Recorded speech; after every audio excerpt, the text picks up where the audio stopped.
I would describe the directory as a really critical resource for educators to lift up the histories, experiences, and perspectives of Japanese Canadians. I like to think of the directory kind of as a starting point for teachers who might feel overwhelmed or tentative in seeking out resources to teach about Japanese culture or the experience of Japanese Canadians. It couldn't be more urgent and it couldn't be more relevant for teachers in K-12 education in this province. This faculty aims to ensure that our students and the teachers that we work alongside in schools have access to information, knowledge, content, and understanding that can inform how they approach different topics in schools and how they support their students to have a much more critical, holistic, and nuanced understanding of the history of this province, this country, and the world.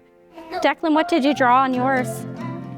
There's a teddy bear and a little penguin. Which of those things makes you feel the best if you're having a hard day? Teddy. Oh, nice. The directory was organized in a way that's very teacher-friendly. It's organized so that it has 4 columns. The first one is the program of studies. The next is a description of and a summary of whatever the resource is. The third column is a description of how that resource could be used in a classroom with some just recommended guiding questions or activity ideas that teachers could then do whatever they want with.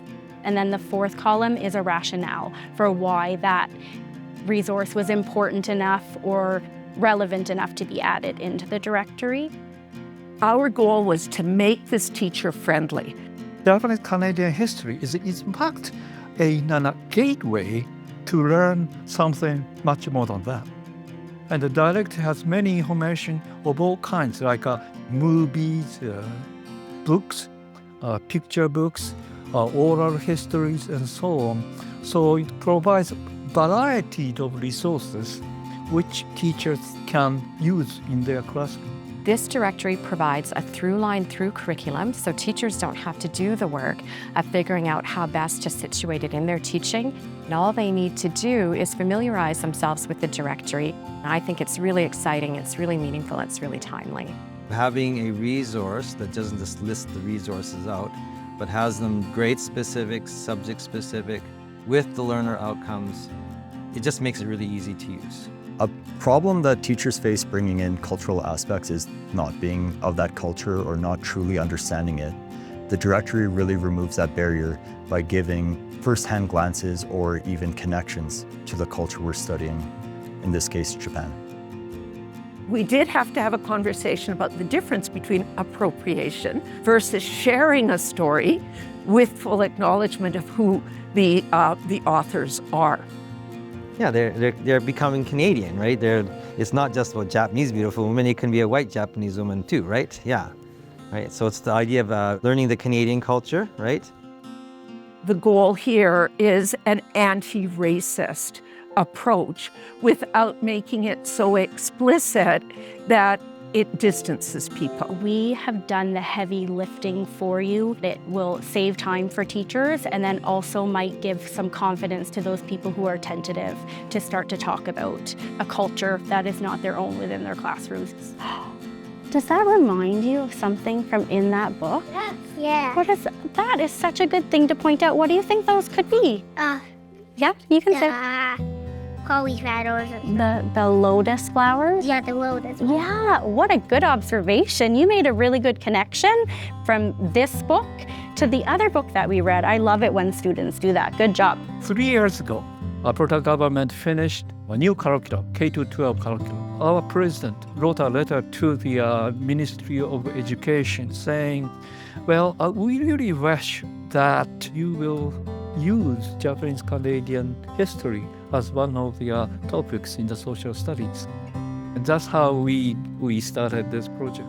During COVID-19, sadly emerged some anti-Asian sentiment, and the Japanese community met, and they felt that the answer or solution was better education for the public. Encouraging teachers to talk about the experience and contributions of Japanese Canadians. This project resulted in the development of what we call a K-12 through line. that highlights the experiences and contributions of Japanese culture and Japanese Canadians. I really like this story because it makes me feel peaceful to think about going in a place in nature, like a Japanese garden. Teachers often feel there are challenges with bringing cultural information into the classroom. But what's really important to help teachers understand is that it's not about teaching culture, it's about creating an opportunity to engage with histories, perspectives, and lived experiences that allow students insight into without appropriating the culture of other groups that are really critical to our province, both in the past and in the present. It's awesome to have something that highlights the Japanese Canadian history, and as a social studies teacher, if we disregard past wrongs, we will repeat them. And those past wrongs, they're catastrophic. It's not about making people feel bad. It's about creating a society that does not want to repeat the same bad things. I am a parent. I've had 4 children go through the Edmonton public school system. I have seen the directory for Japanese Canadian resources used in all the way from K to 12. I've also had a close look at the directory myself. So I've seen a grade 1 teacher use picture books to teach and engage the children.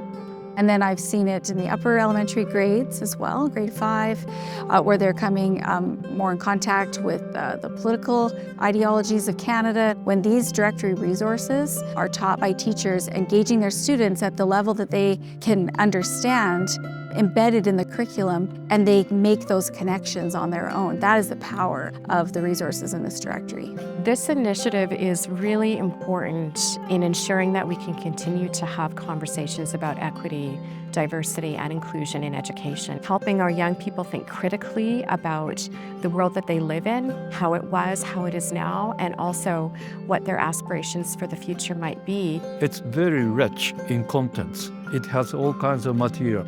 And some of them is a story about, say, Japanese girl who went to grade 1 on the first day in Japanese kimono.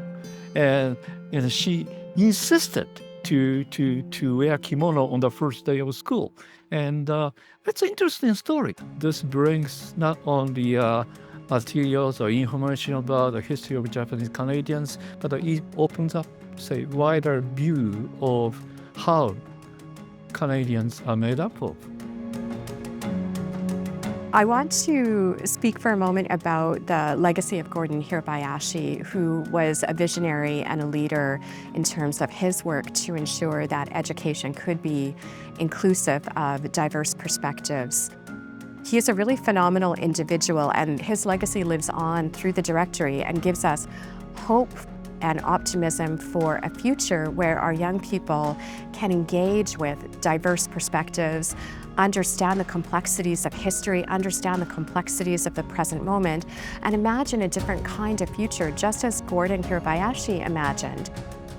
It's a really powerful addition to the Alberta curriculum. I think that the directory provides a really great format that could be used to cover other marginalized communities. If different districts could take this model that the directory puts, as well as create those with other cultures, this would be a game changer. There's lots of opportunity for the directory to evolve.